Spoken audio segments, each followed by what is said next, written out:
जय श्री राम। माता सीता ने ऐसा क्या श्राप दिया जिसके कारण गया में आज भी तुलसी नहीं उगती है और ब्राह्मण कभी संतुष्ट नहीं होते हैं? तो सुनिए ये बड़ी रोचक कथा। बिहार के गया में क्यों नहीं उगता तुलसी का एक भी पौधा? क्यों ब्राह्मण कभी संतुष्ट नहीं होता है? फल्गु नदी सिर्फ नाम की ही नदी है।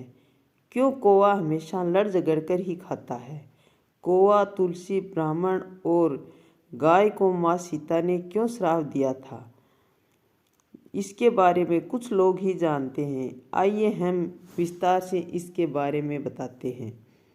वाल्मीकि रामायण के मुताबिक वनवास के दौरान भगवान राम, लक्ष्मण और माता सीता पितृपक्ष में श्राद्ध करने के लिए बिहार के गया धाम पहुँचे। वहाँ ब्राह्मणों ने भगवान श्री राम और लक्ष्मण को श्राद्ध कर्म के लिए आवश्यक सामग्री जुटाने के लिए कहा। इस पर भगवान राम व लक्ष्मण नगर की ओर सामान लाने के लिए निकल पड़े।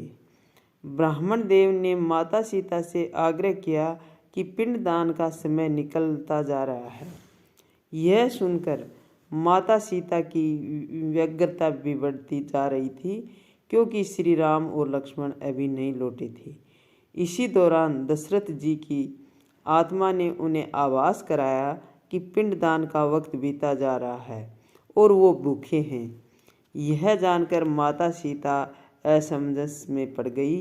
तब माता सीता ने समय के महत्व को समझते हुए यह निर्णय लिया कि वह खुद अपने ससुर राजा दशरथ का पिंडदान करेगी। उन्होंने फल्गु नदी को एक साथ साथ वटवृक्ष, कौवा, तुलसी, ब्राह्मण और गाय को साक्षी मानकर सर्वज्ञ राजा दशरथ का पिंडदान विधि विधान के साथ किया। इस क्रिया के उपरांत जैसे ही उन्होंने हाथ जोड़कर प्रार्थना की तो राजा दशरथ ने माता सीता का पिंडदान स्वीकार कर लिया। माता सीता इस बात से प्रफुल्लित हुई कि उनकी पूजा दशरथ जी ने स्वीकार कर ली है। इसके बाद उनके मन में संशय भी हुआ कि प्रभु राम इस बात को नहीं मानेंगे, क्योंकि पिंडदान पुत्र के बिना नहीं हो सकता। थोड़ी देर बाद भगवान राम और लक्ष्मण सामग्री लेकर आए और पिंडदान के विषय में पूछा। तब माता सीता ने कहा कि समय निकल जाने के कारण उन्होंने खुद ही पिंडदान कर दिया। प्रभु राम को इस बात का विश्वास नहीं हो रहा था और प्रभु राम गुस्से हो गए कि बिना पुत्र और बिना सामग्री के पिंडदान कैसे संपन्न और स्वीकारा जा सकता है। इसके बाद माता सीता ने कहा कि वहाँ उपस्थित फल्गु नदी, तुलसी, कौवा, गाय, वटवृक्ष और ब्राह्मण श्राद्ध कर्म की गवाही दे सकते हैं।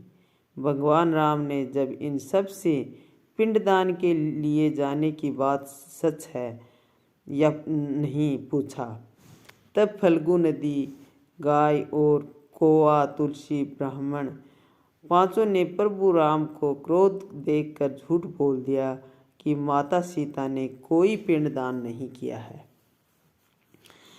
वटवृक्ष ने सत्य बात की कि माता सीता ने सबको साक्षी मानकर विधि पूर्वक राजा दशरथ का पिंडदान किया है। पांचों साक्षी के झूठ बोलने पर माता सीता ने क्रोधित होकर उन्हें आजीवन श्राप दे दिया। फल्गु नदी को श्राप दिया कि वह सिर्फ नाम की नदी रहेगी, जिसमें पानी नहीं रहेगा। इसी कारण फल्गु नदी आज भी गया में सूखी है।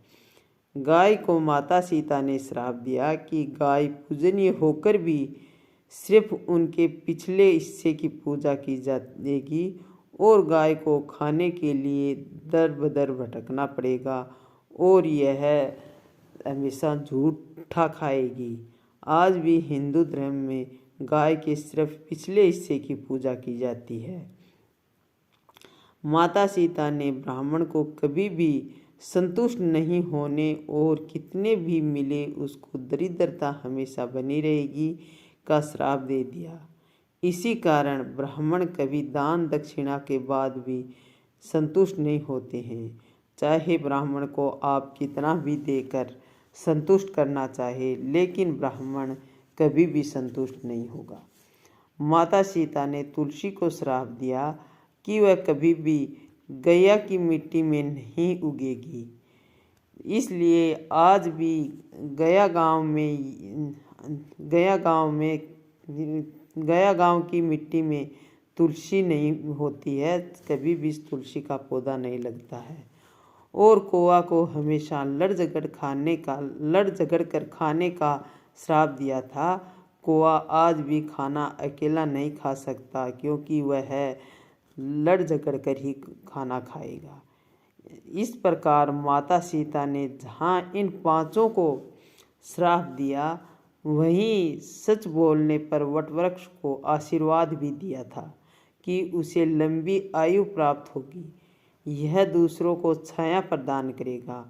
पतिव्रता नारी उनका स्मरण करके अपने पति की दीर्घ आयु की कामना करेंगी और इनको हमेशा पूजनीय मानेंगी। हमेशा वटवृक्ष की पूजा होगी और सब इसको पहले इसकी पूजा करेंगे।